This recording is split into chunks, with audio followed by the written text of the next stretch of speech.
Welcome in, everybody, to the 423 Football Podcast. I'm your host, Brandon Bouchard, joined here, as always, by Brett Hamilton. Yellow! And we are back again to talk all things fantasy football, but today is purely based on strength of schedule for 2018. So these are going to be discussions. We're going to break down the teams with the easiest matchups going into 2018 and the hardest matchups. Now, it's not necessarily which teams have the toughest schedule. Like on paper, you know how they always come out with, say, I think they said the Packers had the toughest schedule, but that's just based on win-loss from last year. So that's a kind of a...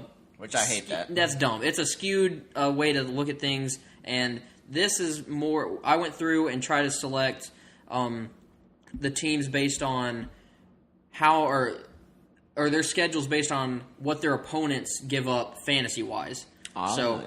It's not... I didn't break it down into just what they give up to QBs, what they give up to running backs. I kind of did it as a whole, so it's kind of a conglomerate of what those teams give up from the fantasy perspective.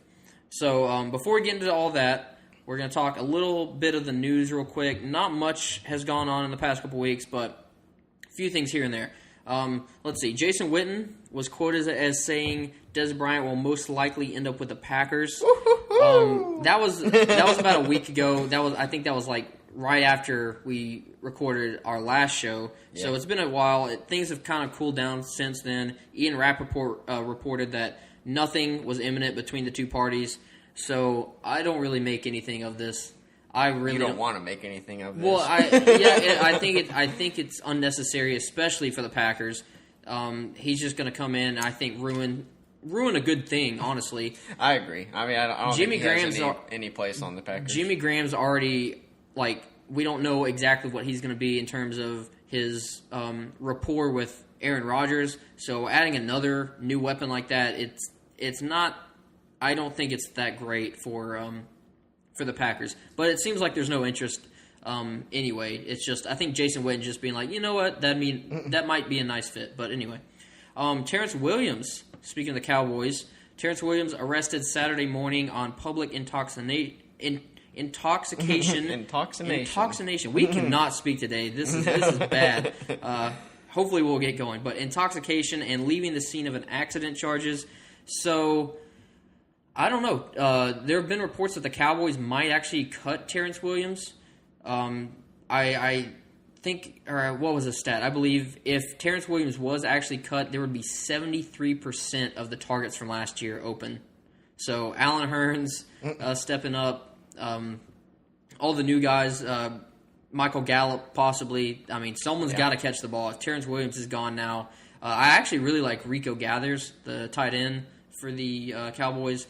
I think he might actually get quite a bit of work this year as well. And then another Terrence West, visited with the Colts on Wednesday. I believe he visited with the... I can't remember the other team he visited with. But he visited with the Colts, and I just want to ask, what would you make of that if the Colts were to sign Terrence West? What would that... how your perspective of Marlon Mack would be influenced? Because we were I was high on Marlon Mack. Yeah, I like Marlon Mack. I liked him a lot last year. I don't know that he could carry a full load anyway. He's just one of those, lightning in a bottle players that I don't know that he has the skill set to do everything that the Colts need out of the running back position. So I think that if they brought in Terrence West, he might be, more of the bruiser. More like Frank Gore was last year. Yeah, more like that. And I still think that we're having our recording software is about to catch fire, but I still think that Marlon Mack will be worked more into the game plan. I think the new offensive coordinator will, our new head coach will be able to use him a lot more, like I would have liked to seen last year. So I don't know. I still think that Marlon Mack's going to be more of the just kind of big play guy, kind of like Chris Thompson. Yeah, and I mean West hasn't been signed with the Colts or anything like that. Yeah, it's just rumors, so it's just something to keep an eye on. And then last bit of news: Bucs offensive coordinator Todd Monken says Chris Godwin has earned the right to start. I just want to say I'm ecstatic about this.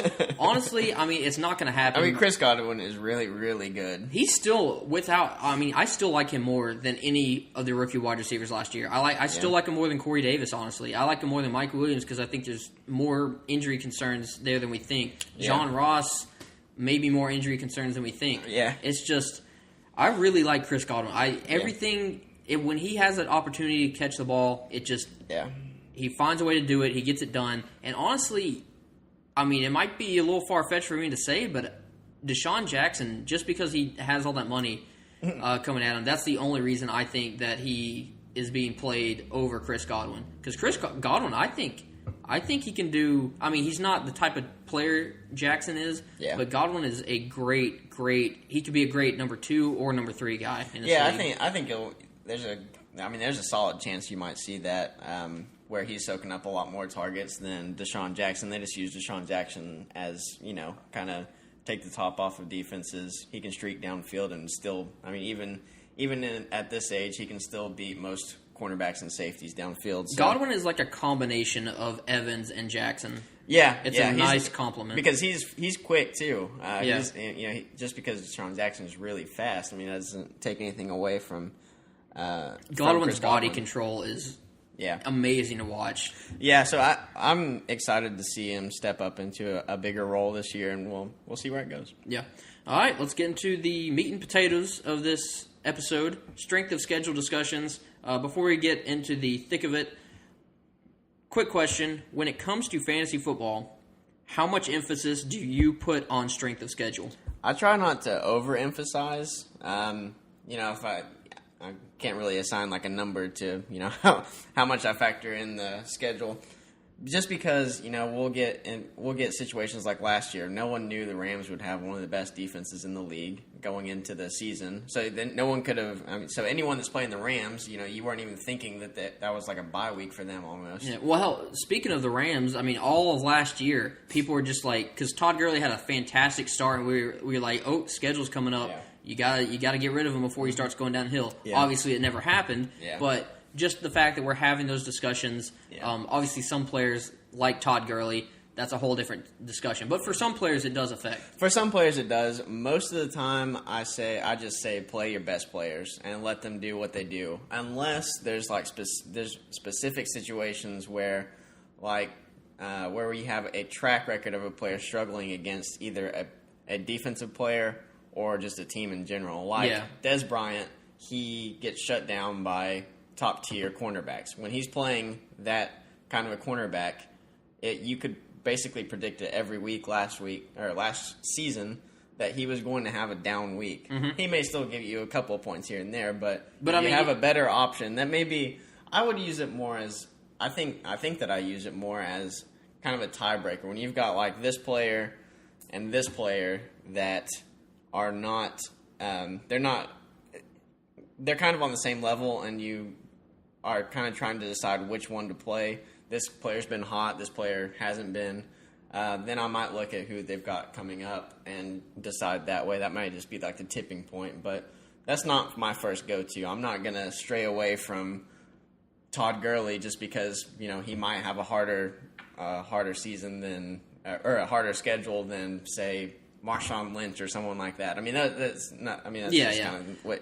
And what we're doing here, because it's so early on before the season actually starts, and usually when you're looking at strength of schedule, you're looking week to week, matchup to matchup, what players you have. But this is a very, very broad take on, or what we're going to do today, just a broad overlook of what some teams are going to face this year, and maybe it influences you. But like you said, when it comes to drafting, I don't put that much emphasis on it. Yeah. This is just basically like a first look at the 2018 season. Yeah, it's something good to know. I mean, if you've got 3 players on one team and they have one of the hardest schedules in the league, then I might start having to think about that and maybe trading away 1 or 2 of them. But for the most part, draft the best players. Yeah.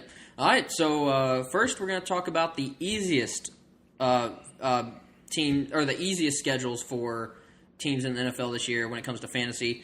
We're going to go through each team. We'll try not to ramble too much. We'll just highlight a few games and matchups that they might have. And we're definitely going to highlight the fantasy playoffs because when I'm drafting, I draft knowing I draft thinking hey, either I'm going to be in the fantasy playoffs. That's my goal. If I'm not there or if I get there and I know I can't win because the matchups are so difficult, then there's no point in being there at all. Because it's win or go home in my mindset. Especially, some leagues are different than others. Like if dynasty leagues and you're rebuilding and things like that. But in redraft leagues, when you're playing year to year, I say if you have bad matchups in the playoffs, that's when I start trying to avoid certain players in some instances, not always. But anyway, so the easiest schedule, and again, I tried to rank these about as well as I could, but I came up with Houston Texans easiest schedule this year for fantasy. They start out, and obviously they're gonna play Jacksonville twice, so that's 2 tough matchups right there. Yeah. But outside of that, the defenses are just cakewalks. You're talking about. New England is going to be tough up in Foxborough. That's the first game of the season. Yeah. That'll be a little tough. They got Tennessee. They got the Giants, Colts, Dallas, Buffalo. These are garbage defenses. Miami, Washington, Cleveland. It just goes on and on. So if you were, and not to mention their playoffs. And again, when we say playoffs weeks, we're going to mention weeks 14, 15, 16. I know some playoffs are different. We're not talking about 17. Nope. That is irrelevant for fantasy. If you play in a week 17 in fantasy, just change it or find take a vote. Go play fantasy baseball or basketball. Just get away from football. You can play in week 17 of all of those sports. Yes, exactly, and it'll actually matter. But anyway, Texans week 14 in the playoffs. The Colts, then they got the Jets, and then Philly at Philly. Philly's a little tougher. That's going to be tough because that's going to be the championship. That's going to be the championship. So, but if Deshaun Watson is healthy and that team is firing on all cylinders like they were last year, that offense, I have no problem taking Deshaun Watson into my championship matchup.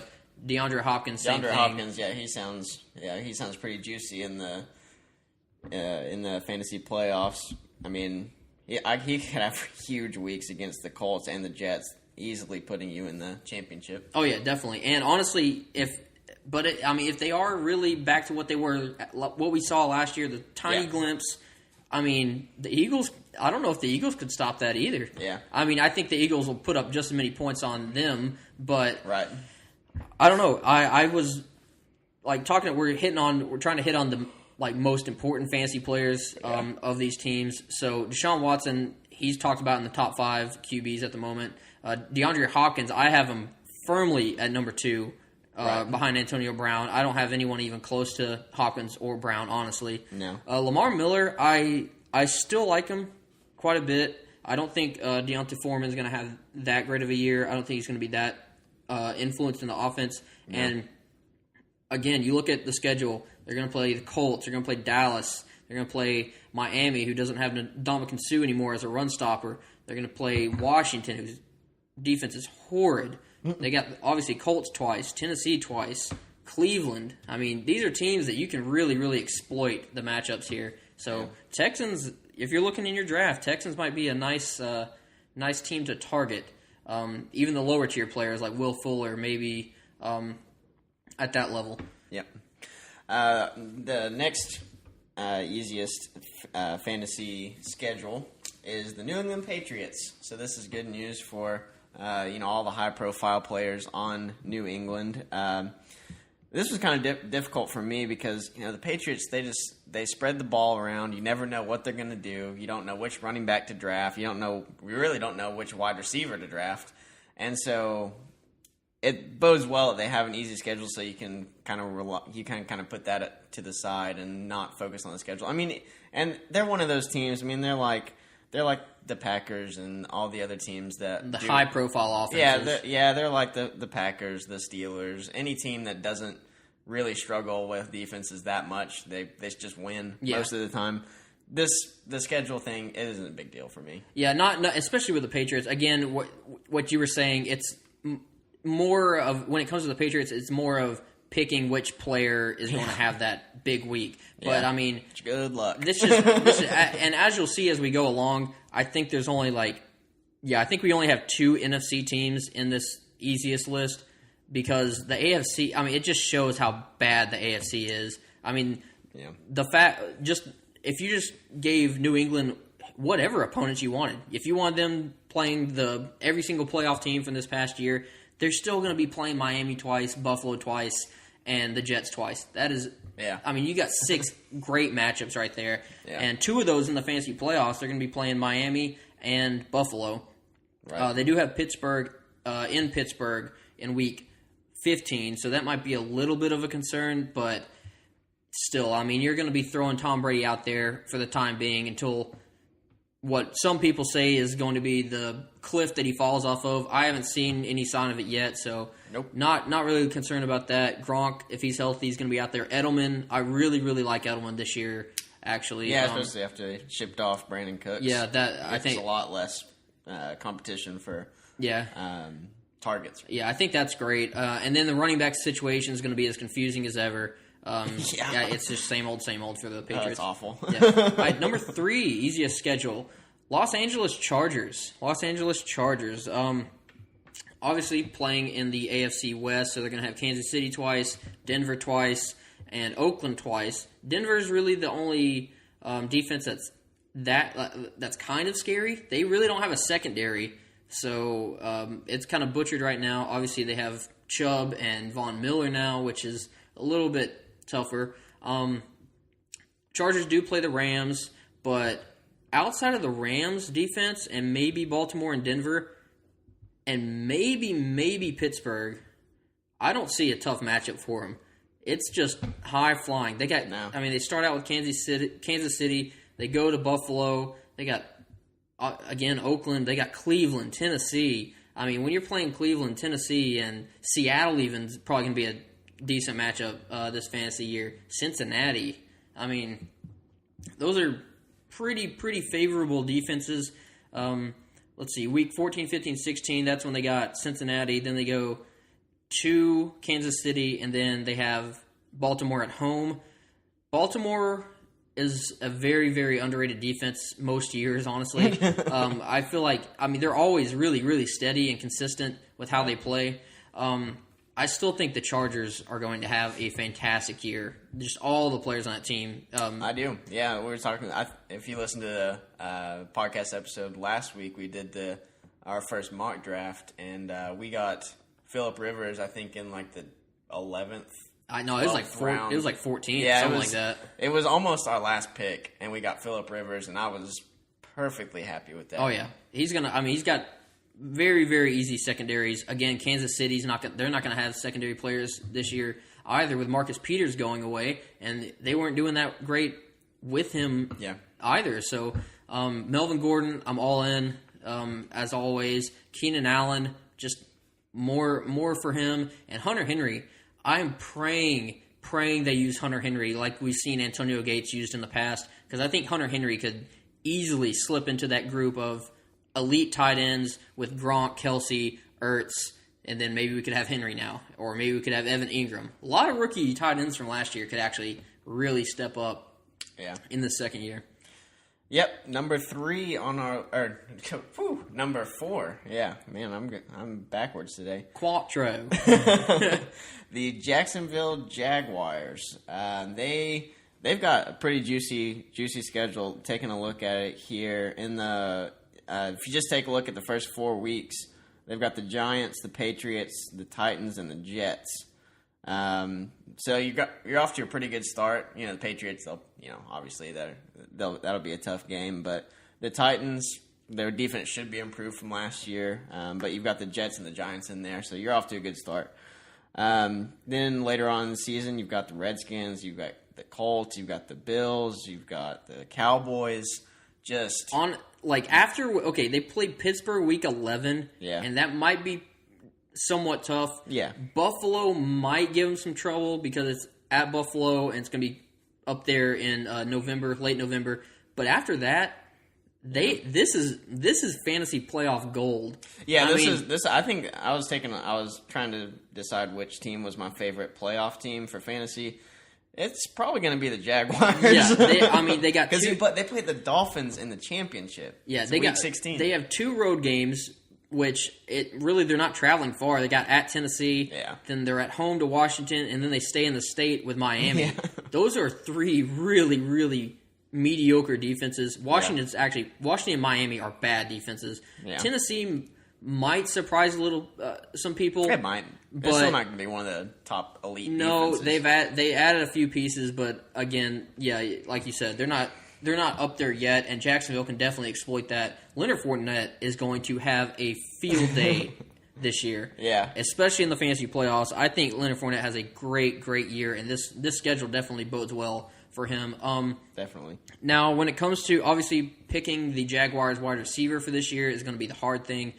Marquise Lee is still there, so I guess we're rolling with him. I still kind of like D.D. Westbrook, Keelan Cole, but I don't know. They don't face that many tough secondaries either. I mean, you'll have a few players here and there, like some of the wide receivers are probably going to be going up against Josh Norman, maybe Malcolm Butler now that he's in Tennessee, but other than that, there's not many like one-on-one matchups that are going to be scary, in my opinion. Nope, I totally agree. All right, number 5 on our list, Oakland Raiders. Sticking with the AFC, we're just rolling with them. Raiders, again, similar to the Chargers, playing the same opponents. Now, the fact that they're playing the Chargers, one of the best defenses in the league, in my opinion. Raiders do start out with the Rams, but after that, Denver, Miami, Cleveland, they got the Chargers, and then they got Seattle, Indianapolis, San Fran, Arizona, Kansas City, Cincinnati. I mean, it's pretty nice. Here, it's a little patchier than some of the other ones, but definitely good news for the Oakland Raiders and the new image that we see down there in Oakland with John Gruden and possibly, I don't know, other guys that maybe haven't stood out in the past that might be able to get their careers going. Fantasy playoffs, you got Pittsburgh at Cincinnati and then home to Denver. Not the greatest playoff matchups, I will say. No, especially Pittsburgh in there. The Broncos, I think they're going to have a pretty strong. I mean, obviously they've been strong for a couple of years, but they've gotten rid of a couple of players. But their secondary's hurting a little bit. But other than that, they had a good defensive draft. Yeah. Sure. But yeah, Oakland. I mean, you're looking at guys like Derek Carr. I'd still rather have Phillip Rivers over Carr. Actually, there's a lot of people to have over Carr. Yeah, I don't like Derek Carr this year very much. No. Granted, John Gruden can make him into something great. I'm gonna say Amari Cooper is gonna have a good year. It's gonna happen eventually. It sounded like last year. Yeah, it sounded like last year. I firmly believe Gruden is going to actually have a very, very strong connection with Carr and Cooper getting the ball out there. Running back situation, I'm straying away from that. Really, it's just not something I want to put a lot of stock into. Nope. But Raiders number 5 on our list. Coming in at number 6, staying in the AFC, we have got the New York Jets. They've got a really good first few games. They got the Lions, the Dolphins, and the Browns. Then they've got the Jaguars. That's kind of bad. The Jaguars and Broncos back to back. But the first 3 games should be cakewalks for the offensive players.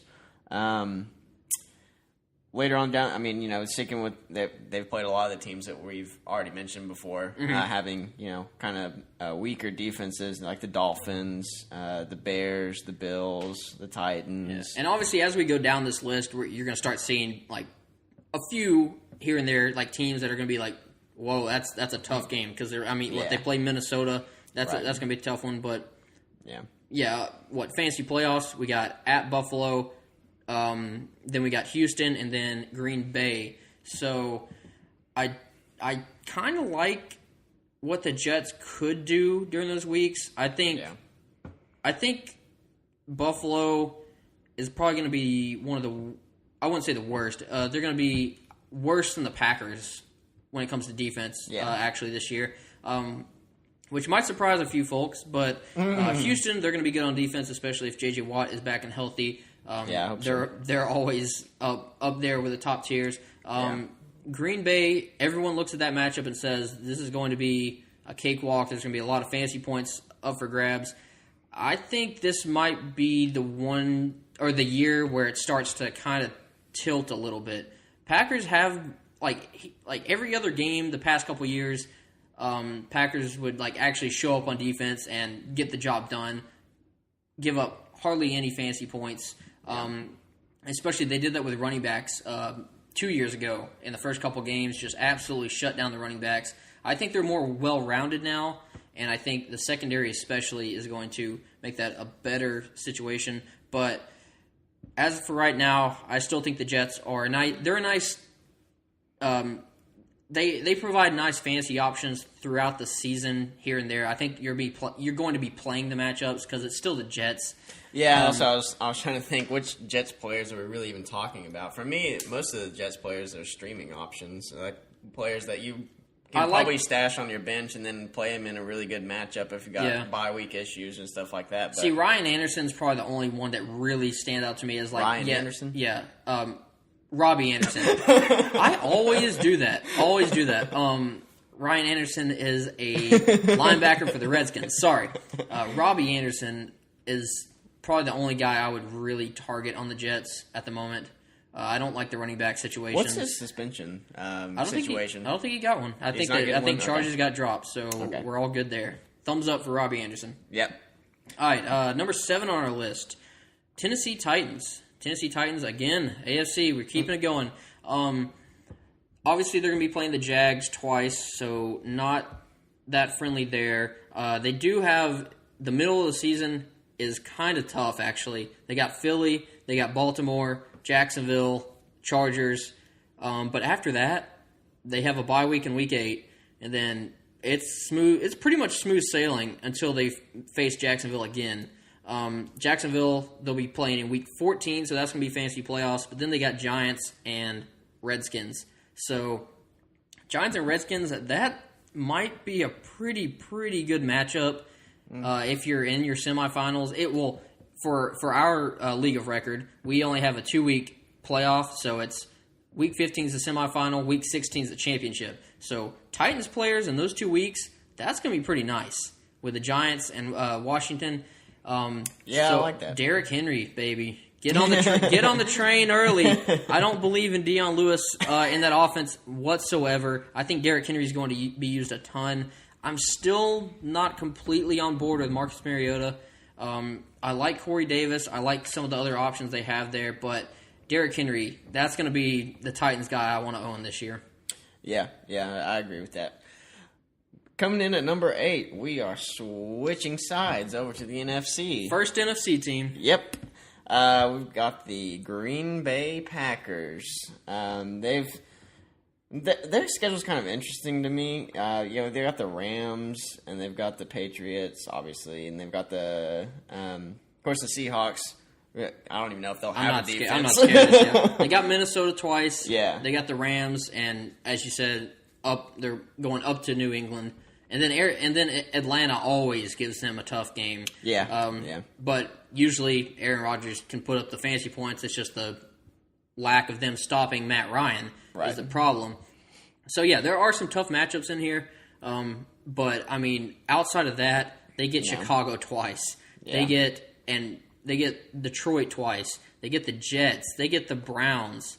They get they get the They don't get the Browns, do they? They don't get the Browns. What am I looking at? I don't know what you're looking at. You're looking at last year's? I don't know. I guess I am. Sorry. They do get the Lions twice. Yeah, they get the Redskins. They get Miami. Teams that can absolutely get destroyed by Aaron Rodgers. So, yeah. I mean, not that you need more influence to get Aaron Rodgers on your team. No. Not that he needs any more fantasy points or help in that area.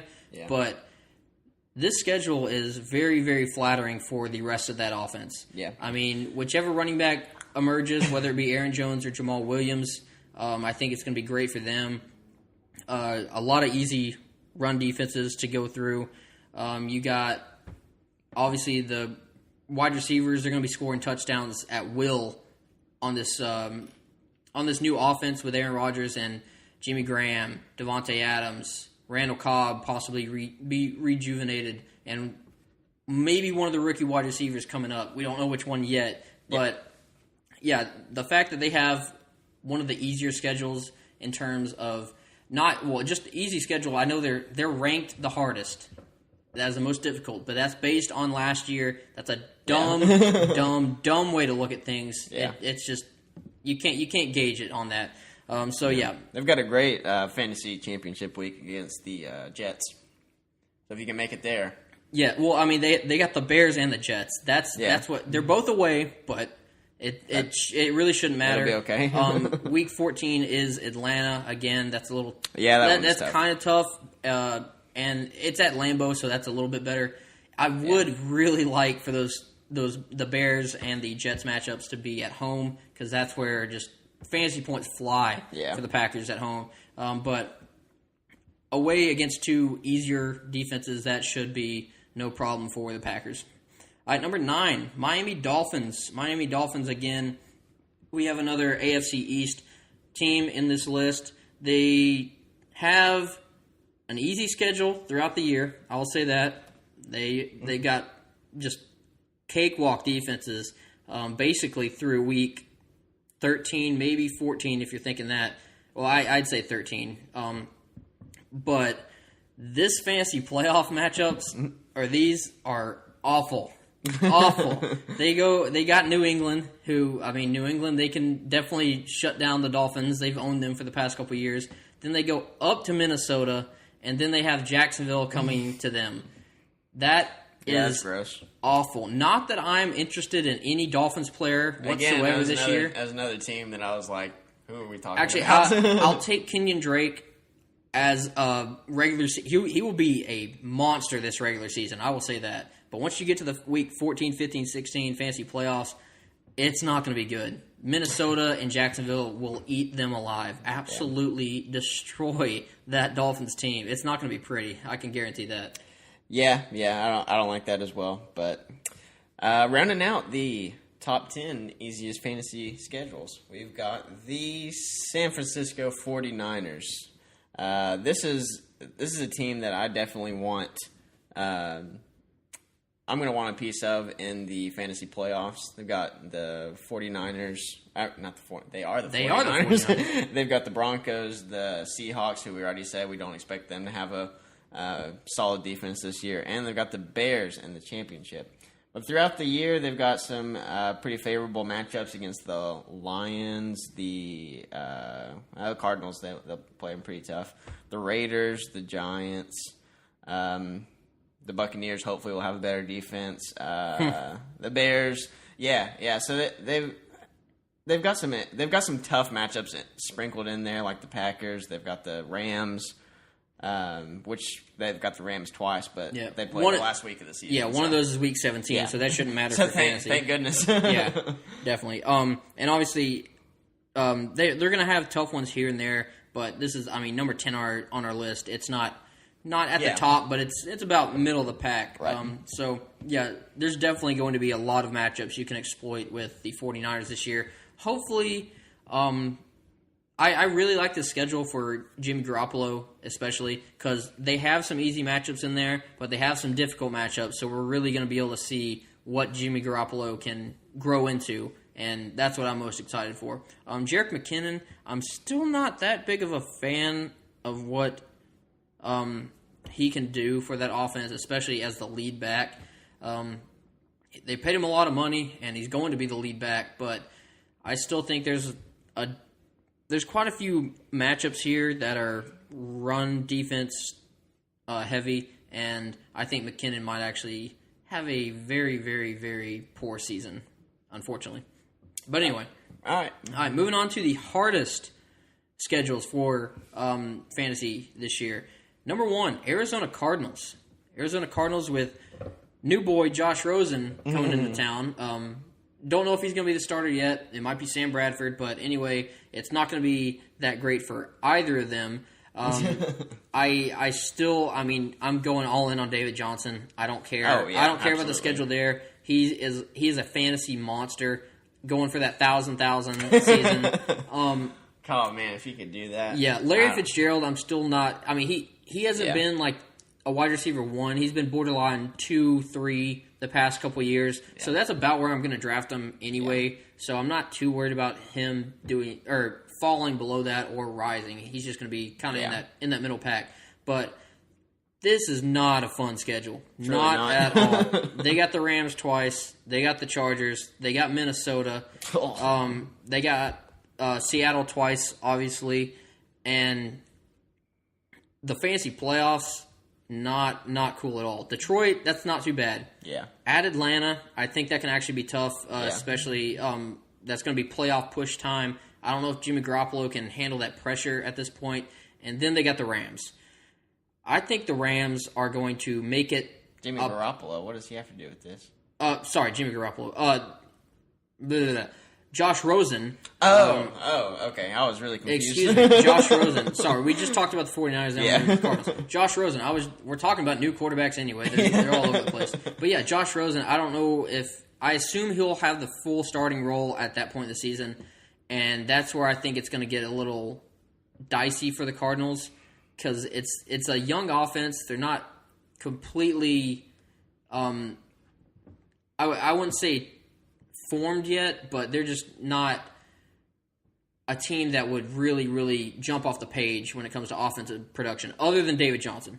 David Johnson's still going with that, but that Rams matchup in the championship week, I think it's going to be a very, very tough situation for even David Johnson in that game.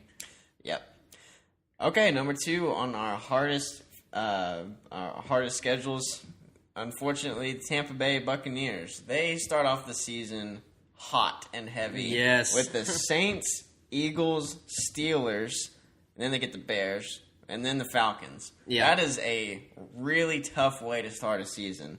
I will say that it's kind of soft in the middle of the season. They get the Browns, the Bengals, and the Panthers. That'll be tough. But they get the Redskins, the Giants, and then the 49ers, which may or may not have a good defense. But then it ramps back up at the end, and they get the Ravens, the Panthers again. They get the Saints again, obviously, because they're in the same division. And then it's bad. I mean, they had a really tough schedule last year. Yeah. And they got the shaft again this year. So. Yeah. Fantasy playoffs, obviously, they started off Week 14 with New Orleans. Then they have to go up to Baltimore. That's going to be a tough matchup late in the season. Yeah. However, you get to your championship week and you got some Bucs players. It's time to roll them out. Yeah. It's at Dallas. I don't care that it's in Jerry World. Well, that's Dallas. I think Dallas is going to have a very, very, very poor defense this year. Right. And maybe a poor team in general. Yeah. But you got to get to the championship. Now where I know I've done this in the past where I try again. I'm looking at the championship from the time we draft, because that if you don't win the championship, there's nothing there. We have a second place prize, but it's minuscule compared to what the first place prize is. Yeah. But yeah, I don't know how much you look into maybe stashing just a player for that championship week. I've done it in the past, and it's worked out, but it's just kind of borderline. Do you want to fill that roster spot with a guy who's just going to sit there for that long? That's a very valuable bench spot that you're not going to use. Yeah, if you have a solid enough team to do that, then go for it. Because I've done it where like I make sure I trade people away that are going to have tough fantasy playoff matchups. I trade people away that are might not necessarily start for me in those playoff matchups. So, well, just for an example, like if you're like me, and most likely going to be streaming quarterbacks week to week, you may want to look, and you have a good chance to getting into the fantasy playoffs. I'd look at getting Jameis Winston like a week before the playoffs start, and knowing that, because you're not going to use all your bench spots anyway at that point. Knowing that whenever you make it to the fantasy championship, I would roll out Jameis Winston, because the Buccaneers are probably going to be middle of the pack, mediocre, maybe looking at a wild card. Hopefully a little bit better than that. But if they're trying to make the wild card, they're going to be firing on all cylinders. And like we said, we don't think the Cowboys are going to have much of a defense. And Jameis, he takes advantage of good opportunities, and we've seen him put up enormous fantasy games in the past. So and that would be an example of stashing someone where you don't have to sit on him for the whole season, but you could probably pick him up for free. Yeah, and again, this is very, very broad, just talking about all these schedules, because, again, we're not going to be we won't be talking about, hey, pick up Jameis the week before until that week probably comes around. Yeah. So it's going to be a while, but this is a very broad take on how this is all going to play out, and maybe how you can prepare early on to succeed throughout the fantasy season. But coming in at number 3, Seattle Seahawks. Seahawks, they are very hard to gauge at what they're going to do this year. They still have on both sides of the ball. They still have a lot of talent. They have, especially on offense. They have a top 5 quarterback. They have, in my opinion, a top 10 wide receiver. Running back situation's bad. Offensive line's bad. And then on defense, they still have arguably the best safety in football. They have arguably the best middle linebacker in football. They have pieces. They got talent. But there are a lot of holes in that team. And when it comes to how well we saw it last year. Their defense was very, very poor. Their offensive line was poor. And it didn't always help Russell Wilson to have that on his shoulder, basically carrying the entire team. Now, it's good in the fact that they're usually down and that Russell Wilson's going to be throwing a ton. That's why, arguably Russell Wilson, I think, should have been second in the running for MVP last year. But, Russell Wilson, Doug Baldwin, I still love those guys as players. I don't know how well it's going to work out this year. They do have some tough matchups, and we'll go through them pretty quickly. It starts out okay, actually. Denver might be tough, but then they get Chicago, Dallas, Arizona, but then they get Rams. Then they get Chargers. They get Rams again. They go to Carolina. They got Minnesota. Not the greatest of matchups throughout the season there. Now, looking at the fantasy playoffs, Minnesota's in Week 14. That's the Minnesota matchup. And then they got at San Francisco and then Kansas City. I'm not too scared of either of those, really. San Fran, I think, could be something decent by the end of the season. I think they could honestly be about what the Buccaneers' defense is at this point. Young, trying to find themselves. Once they get going and clicking, I think it's going to be pretty nice, but we don't know exactly when that's going to happen. So, Seahawks fantasy playoffs, 15 and 16. Again, you can't really. These aren't really players you can stash. Russell Wilson and Doug Baldwin, you can't really stash them and just hold them away. But if you get to that point, you're in Week 15, Week 16, and you have those Seahawks players. More power to you. Mm-hmm. It's time. It's time to roll them out there. Rashad Penny, I love. We both are in love with the guy for this season. Yeah. I think it might be tough. It might be a tough year, honestly, for the rookie starting out. He's got tough. Oh yeah, he's got tough opponents. Battle. It is good that he starts the season out with some kind of lower tier run defenses, so he can kind of get the ball rolling and things like that. But the offensive line is going to be the problem for Seattle this year. I like last year. Yeah, just like last year, they got to address that. Rashad Penny might. This is the year I say jump on board the train, because it's better to be a year early than a year late, because I think he's going to explode and be one of the better running backs in the league here in a few years. I like it. Coming in at number 4 on the hardest schedules, we have got the New York Giants. Thinking about Eli Manning, we're thinking about Saquon Barkley, we're thinking about Odell Beckham. It's gonna be tough. I actually really, really like their fantasy playoff schedule. It's beautiful. It is. It's beautiful, but man, you're gonna have some struggles. You got to get there. You got to get there. Yeah. So just to give you an idea of the fantasy playoffs, it's at Washington. Then they got the Titans at home, and then the fantasy championship, they've got the Colts which is great. Great. Now, I really don't think the Colts are going to improve much on defense. They haven't shown me even this offseason that they're really addressing that side of the ball. I think they're trying to figure out the whole Andrew Luck situation, how the offense can function, and I just think that they're kind of neglecting their defense. This is kind of interesting because the Giants, we obviously have potentially 2 Giants players going in the top 10 in a lot of fantasy drafts, Odell Beckham and Saquon Barkley. Barkley is going to have a tough time finding himself in the NFL early on, I believe, because, again, he's never had really that 20-plus carry a game workload. He's going to start out tough with Jacksonville. Then he's going to have Dallas, which will be a little bit of a relaxing game. Then they got Houston, New Orleans, Carolina, Philly, Atlanta. I mean, there are some tough defenses in here that the Giants are going to have to go through. And not to mention, it's kind of on Eli Manning's shoulders a little bit and that defense's shoulders to really get the Giants going as a whole. Because if they're not together as a team, we saw Odell goes off the rails. Yeah. That's the thing. I'm like the matchups that Odell is going to have this year. It's going to be ridiculous. We're going to be talking about him. Like honestly, I hope he can just mentally keep himself together. We know what he can go off. Like he's a fantasy stud. But if these guys get in his head and they're going to try to get in his head, it's going to be any player like that. But I mean, they start out. They're going to have Jacksonville week 1. Jalen Ramsey and Odell Beckham. Man. They're going to have New Orleans, Marshawn Lattimore and Odell Beckham. You got Philly; those corners are going to make it tough on him. Atlanta with Desmond Trufant, Washington twice with Josh Norman. We know what that has led to in the past. I mean, it goes on and on. Tough matchups with tough corners. I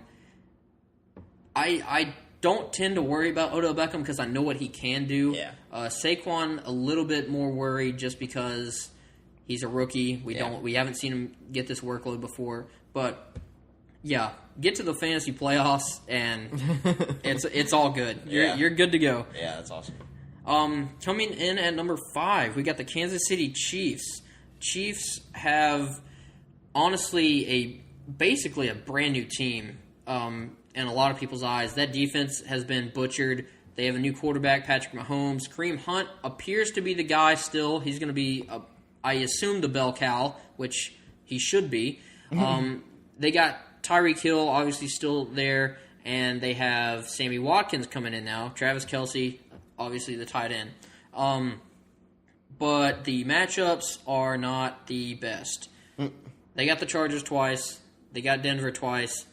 Oakland twice. Oakland, not too bad of a matchup there. But they got the Rams as well. They have Jacksonville. They have New England. They have Cincinnati. The Rams, if I didn't say that already. Yeah. Baltimore. I mean, there's not many weeks I can see where I would, other than Kareem Hunt or Travis Kelce, willingly start a Chiefs player. I'm not starting them against the Chargers. I think the Chargers are going to beat them down. Pittsburgh, I'm a little more inclined. Jacksonville, no. At New England, I don't think that's going to be that much of a competition there. At the Rams, and there's so many on the road.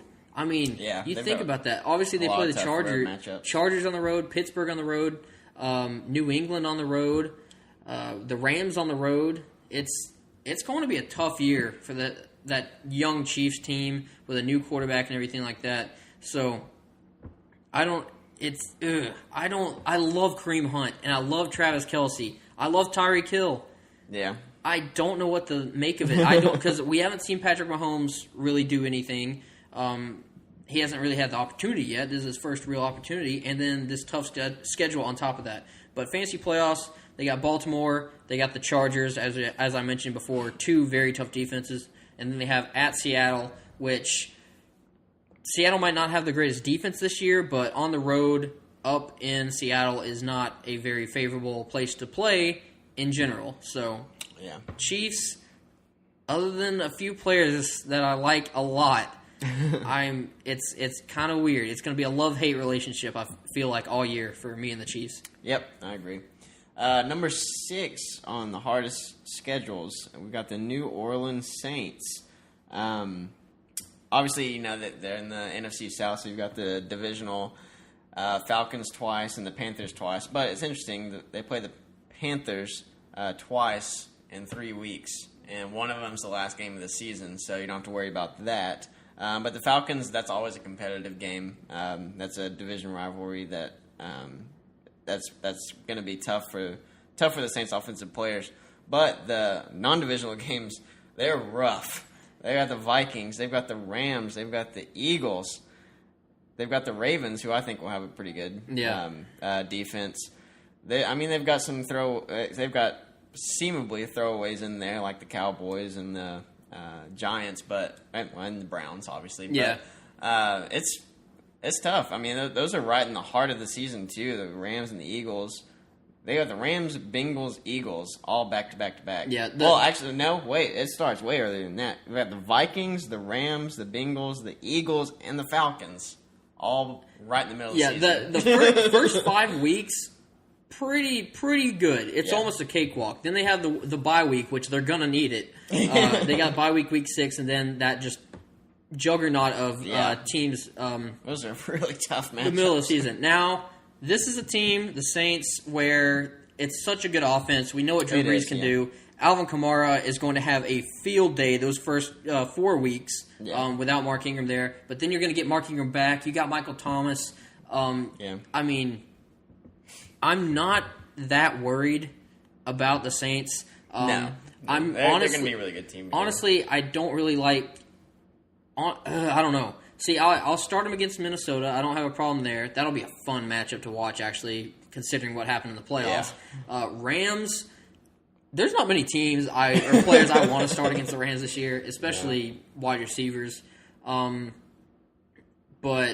yeah, it's a tough schedule, but I think it's the Saints are one of those teams like the Packers, like the Patriots, that are basically matchup proof when it comes to their offenses and their fantasy production. It's just who's going to get that production. It might be different week to week because of certain matchups, but I have no problem still drafting Saints whenever they're appropriate to draft. Yep. All right, number 7, Detroit Lions. Lions, again, we're getting kind of towards the end of this list, so they might not look like the toughest of schedules, but they've got some nasty matchups in there. So you got Minnesota twice, obviously. You got the Packers twice, who I think are going to be much improved. They do have them in Week 17, so, again, that won't matter. But they got the Rams. They got New England. Again, Minnesota twice. I said that. We got at Buffalo. So some tough matchups in there. Carolina, they got to play them as well. So, and a lot of the Lions' offensive players are players you have to worry about the matchups. I mean, you have to worry about big time, actually, whether or not Marvin Jones or Golden Tate are going to have good games or not, which one. Yeah, exactly. Trying to pick that is hard enough on its own, but when you're not taking it into the matchups. But you got Matthew Stafford. He doesn't play particularly well against tough defenses. He does not. He's not one that you can just plug in every week. Awful. Yeah, exactly. So I mean, it's going to be tough to rely on Matthew Stafford if you're doing streams. I don't think he's going to be a streamed quarterback very often. Yeah, and pretty tough matchups in the playoffs. Not the greatest. They got 2 away games at Arizona, at Buffalo, and then they have Minnesota. Yeah. So I really, I try to stray away from Lions players in general. I think Golden Tate, if I was going to pick one guy this year that I would target on the Lions, it'd be Golden Tate. But still, the matchups, especially in the fantasy playoffs, not too great for that entire team. Nope. Coming in at number 8, and this one kind of makes me feel bad because, as if it wasn't hard enough for them already. It's the Cleveland Browns. They've got it's not an awful schedule, but they do play some pretty solid defenses, like the Steelers. They've got the Chargers. New Orleans. Yeah. I was about to say the Eagles, but that's preseason, so that doesn't matter. They play the Panthers. It's definitely not a cakewalk for the Browns. I mean, especially when you're talking about a team that's trying to emerge as something relevant. It's not going to be the easiest year for them. Also they play the Falcons. That's going to be a tough game. The Texans. It's a lot. It's not one of the most difficult. Obviously, we ranked it number 8 on the hardest schedules. But looking at it now, I think I should have had this a little higher in the rankings because again, Baltimore twice. One's not in the fantasy season, but you look at they got the Chargers. They got again Pittsburgh Saints. But from week 12 to 16, so that's like the fantasy playoff push and the fantasy playoffs. Yeah. At Cincinnati, at Houston, Carolina, at Denver, then Cincinnati at home. Those are defenses that can really beat up on a team, and a young team at that. Baker Mayfield, if he's going to be the guy, or Tyrod Taylor, I think they're going to have a tough year. I still don't see them winning more than 4 games. I really don't. But we're talking fantasy today, so fantasy playoffs, Carolina, at Denver, Cincinnati. I don't want any. I don't want any Browns players really. If I had to choose one that I would go after, it'd be Josh Gordon.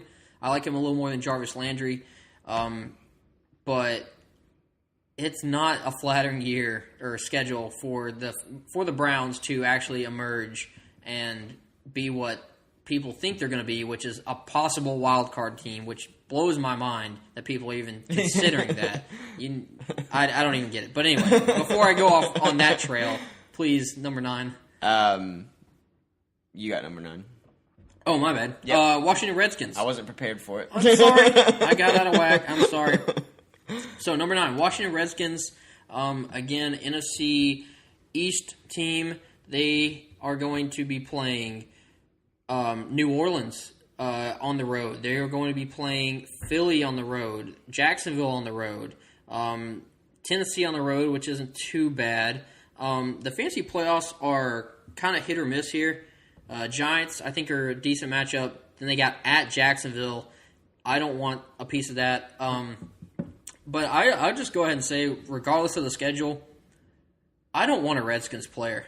I really don't. I do not want a Redskins player. Jamison Crowder is maybe like a late round guy that I could take, like 10th or 11th round is like the earliest I'd take him, which I probably won't end up with him because that's the earliest I'll go. But Darius Geis, I don't think he's going to have that great of a year just because the matchups are going to be a little tough for him. Yeah. He's going to get a lot of work, so that might be okay.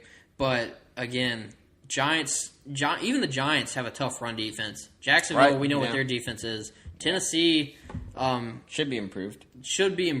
But yeah, these past like 3 teams: Lions, Browns, Redskins. I don't want many players from any of those teams. No, I totally understand that. So, rounding out the top 10 hardest schedules is a team that I think is another one of those teams that's kind of matchup proof at this point. The Los Angeles Rams. They've got a lot of interesting matchups that will test them, especially earlier in the season. Well, not really early. Well, yeah, they've got the Chargers and Vikings early. But later on, you look at they've got the Packers and Broncos. Looking at honestly, I'm Todd Gurley all the way. Goff and the rest of the team, you might need to stray away. I didn't look at the Rams as closely as I should. Like you said, Oakland, Arizona, first 2 weeks, but then Chargers, Minnesota, at Seattle, at Denver, 2 very tough places to play. At San Fran, so 3 road trips in a row. Green Bay, who I think is going to be more, improved on defense, as I said before. At New Orleans, so they have 4 road games in a span of 5 weeks. Yeah. And they're all over the place, really. I mean, they're going East Coast, West Coast. So obviously you're rolling out Todd Gurley every week. He proved last year that he was matchup proof. But, you know, some of those other borderline players like Goff, and some of their wide receivers that, you know, may or may not get a lot of work based on matchups. You're going to have to take a look at that. Yeah. Fantasy playoffs, I'm not too worried about them. No, it's not too bad, other than the Eagles. Yeah, Eagles, we saw got them at home at least, though. Yeah, we saw that game last year, and Gurley and that offense really didn't have a problem. No. So I think they're going to be fine in the fantasy playoffs. No worry for Gurley. And they just have such a high-scoring offense that, a lot of those games, they may come out. It may be tough, but there's still going to be some fantasy relevance. Yeah, definitely. All right, so that is all for our schedule preview, I should say, strength of schedule preview for the 2018 fantasy football season. Again, it was a very, very broad look at just what is going to be happening this year in terms of who is playing who. We'll talk more in the future about matchups as we get closer to the season starting. Again, we're doing this weekly. We don't really have that tentative of a schedule at this point, so we're not even sure what we're going to be talking about next week. We're just going to wing it basically throughout the off season, and as things happen and things occur, we're going to keep bringing you content as much as we can. So, with that being said, just an update on our giveaway, which that's going to end on June 1st. We'll announce the winner. I think the first is a Saturday, so I think we'll announce the winner on Monday, which will be the 3rd. So I think that's right.